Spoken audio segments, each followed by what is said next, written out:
हल हल Maharaj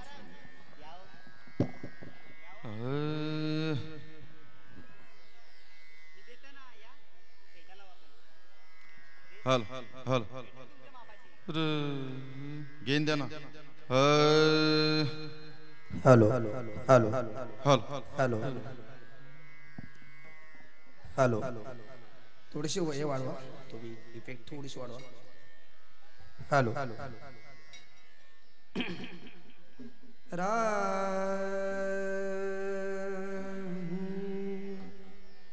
hello पकवाचा mic बघा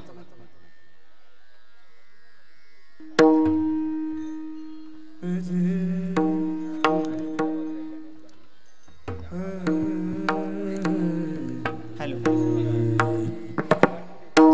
हेलो याचा बेस कमी करा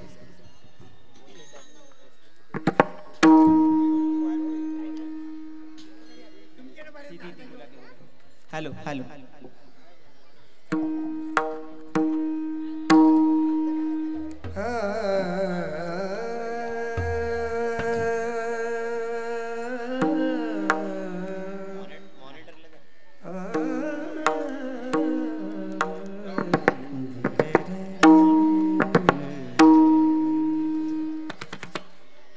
शांताराम भाऊ बोला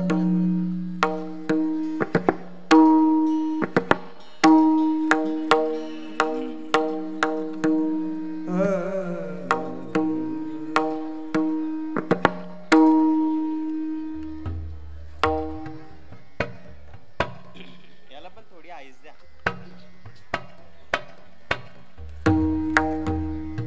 त्याचा आवाज थोडा वाढवा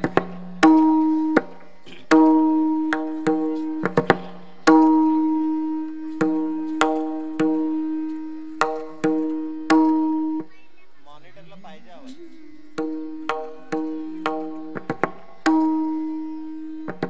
आले मध्ये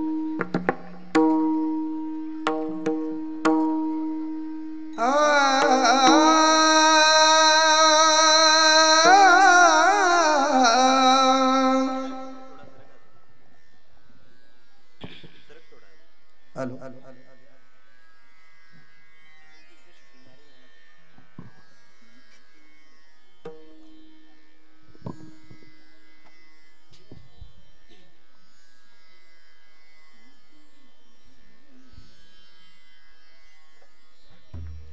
हरि जय जय राम कृष्ण हरि जय राम कृष्ण जय जय राम कृष्ण हरि जय जय हरि जय जय राम कृष्ण हरि जय जय राम कृष्ण जय जय राम कृष्ण हरि जय हरि हरि हरि हरि जय जय राम कृष्ण हरि जय जय राम हरि जय जय राम कृष्ण हरि जय जय राम जय जय जय जय जय जय जय जय राम कृष्ण हरि जय जय जय जय जय राम राम राम राम राम राम जय जय राम कृष्ण हरि जय जय जय जय जय जय जय राम कृष्ण हरि जय राम हरि जय जय राम कृष्ण जय जय राम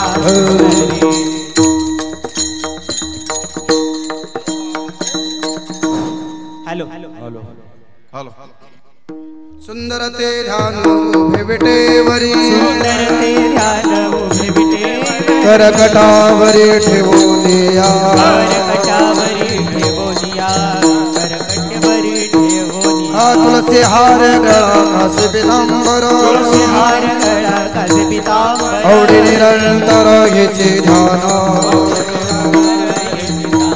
आवडे निरंतर हे ध्यान मकर कुंडले तळपती श्रवणी मकर कुंडले तळपती श्रवणी कंठे कौस्तुभमणि विराजित कंठे कौस्तुभमणि विराजित कंठे कौस्तुभमणि विराजित तुलसी हार गळा कासे पितांबर कासे पितांबर आवडे निरंतर याची ध्यान याची ध्यान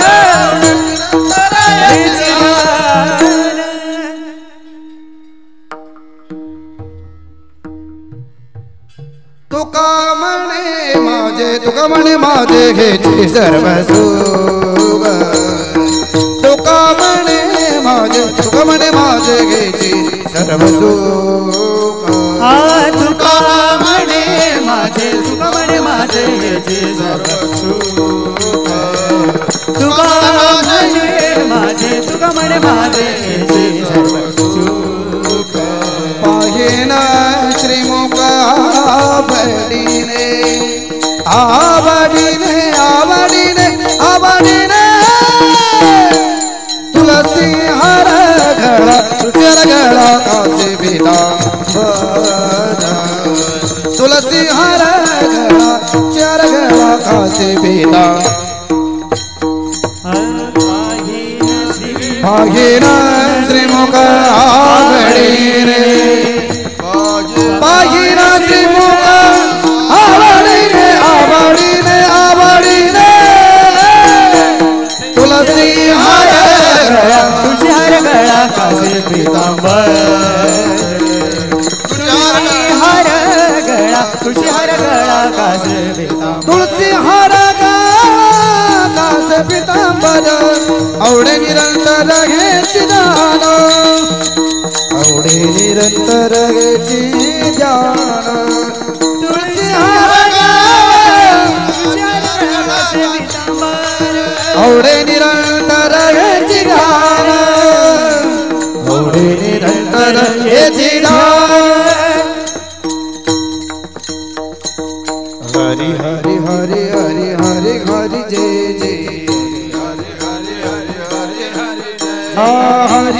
हरि हरि हरि जय जय हरि हरि हरि हरि जय हरि जय जय जय हरि जय जय हरि जय जय हरि जय जय हरि हरि हरि हरि हरि हरि जय जय हरि हरि हरि हरि हरि हरि जय जय हरि हरि हरि हरि जय हरि जय हरि हरि हरि जय हरि जय जय हरि जय जय हरि जय जय हरि हरि हरि हरि जय जय हरि हरि हरि हरि जय जय हरि हरि हरि हरि हरि हरि जय जय हरि हरि हरि हरि हरि हरि जय जय हो बार जय विठोबार कुमार जय विठोबार कुमार जय ठोबा विठोबार जय विठोबार कुमार जय ठोबार विठोबार जय ठोबार विठोबार कुमार ठोबार विठोबार कुमार ठोबार विठोबार कुमार ठोबार विठोबार जय जय जय जय ठोबार विठोबार कुमार ठोबार विठोबार कुमार ठोबार विठोबार कुमार ठोबार विठोबार कुमार ठोबार विठोबार कुमार ठोबार विठोबार कुमार ठोबार विठोबार कुमार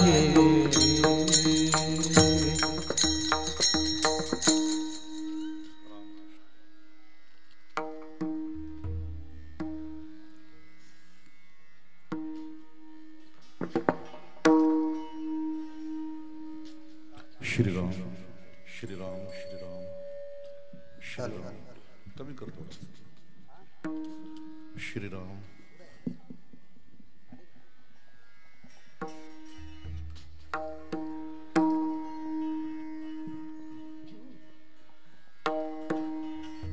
हॅलो हॅलो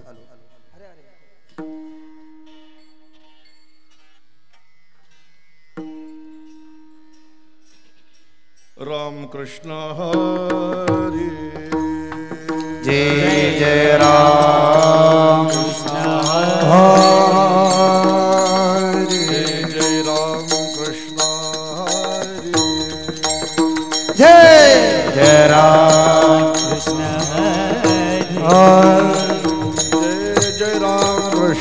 हरि टाटा हरि जय जय राम हरे जय जय राम कृष्ण हरि हरि जय जय राम हरि जय जय राम कृष्ण हरि जय जय राम कृष्ण जय जय राम कृष्ण हरि जय जय राम जय जय राम कृष्ण हरि जय जय राम कृष्ण जय जय राम कृष्ण हरि जय जय राम कृष्ण जय जय राम जय जय राम कृष्ण कृष्ण जय राम कृष्ण जय जय राम कृष्ण जय जय राम रूप पाहता लोचनी सुख झाले हो साजने तो हा विठ्ठल बरवा तो हा माधव परवा पाहता लोचनी याचा आवाज वाढवा. झाले हो साजनी तो हा विठ्ठल बरवा तो हा माधव बरवा बहुत सुकृताची जोडी म्हणून विठ्ठली आवडी तो हा विठ्ठल बरवा तो हा माधव परवा बहुत सुकृताची जोडी म्हणून विठ्ठली आवडी तो हा विठ्ठल बरवा तो हा माधव बरवा आ सर्व सुखाचे आगर बापर खुम देवी वर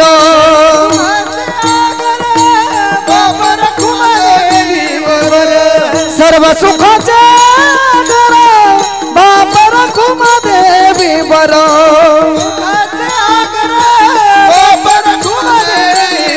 सर्व सुखाचे आगर बापर खुमा देवी वर तो हा विठ्ठल बरवा तो हा माधव भरवा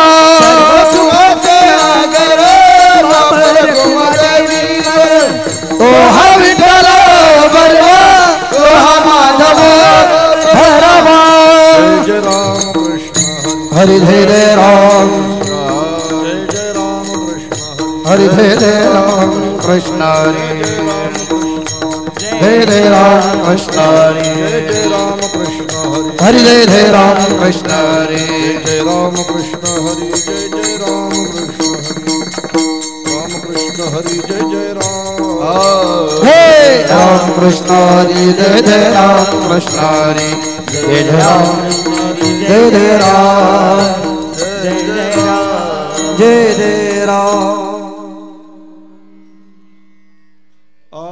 तुम्ही विश्वनाथ तुम्ही विश्वनाथ तुम्ही विश्वनाथ तुम्ही विश्वनाथ दीन रंग मियानाथ दीन रंग मियानाथ दीन रंग मियानाथ दिन रंग मियानाथ दीन रंग मियानाथ दिन रंग मियानाथ कृपा कराल ते थोडी कृपा कराल ते थोडी कृपा कराल ते थोडी कृपा कराल ते थोडी पाया पडिलो बराडे पाया पडिलो बराडे पाया पडिलो पराडी पाया परिलो बराडी पाया पडिलो पाया परिलो बराडी काय उणे तुम्हा पासे काय उणे तुम्हा पासी काय उणे तुम्हा पासे काय उणे तुम्हा पासी मी तो अल्पची संतोषी मी तव अल्पची संतोषी मी तो अल्पची संतोषी मी तो अल्पची संतोषी मी तव अल्पही संतोषी मी तव अल्पही संतोषी कृपा कराल ते थोडी कृपा कराल ते धोनी कृपा कराल ते थोडी कृपा कराल ते धोरी पाया पडिलो बराडी पाया पडिलो बराडी पाया पडिलो पराडी पाया परिलो बराडी पाया पडिलो पराडी पाया परिलो बराडी हात कामणे देवा तुका म्हणे तुका म्हणे देवा तुका म्हणे देवा प्रेम भातुके पाठवा प्रेम भातुके पाठवा प्रेम भातुके पाठवा प्रेम भातुके पाठवा प्रेम भातुके पाठवा कृपा कराल ते थोडी कृपा कराल ते थोडी पाया परिलो बराडी परिलो बराडी पाया परिलो बराडी विठोबार कुमार विठोबार कुमार विठोबार कुमार विठोबार कुमार विठोबार कुमार विठोबार कुमार विठोबार कुमार विठोबार कुमार होवा जखुमार होवार कुमार ढोबार कुमार जय जय ढोबार कुमार ढोबार ढोबार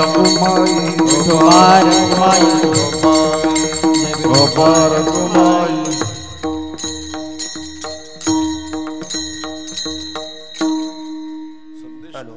जास्त लाऊड आहे हा असा थोडा त्रास होतोय कानाला लिमिटेड ठेव की जरा आवाज बेस थोडेसे कमी केले चालतील ते बाजूचे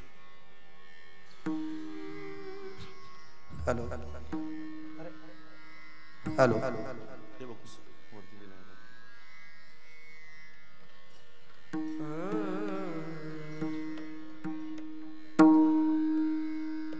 हॅलो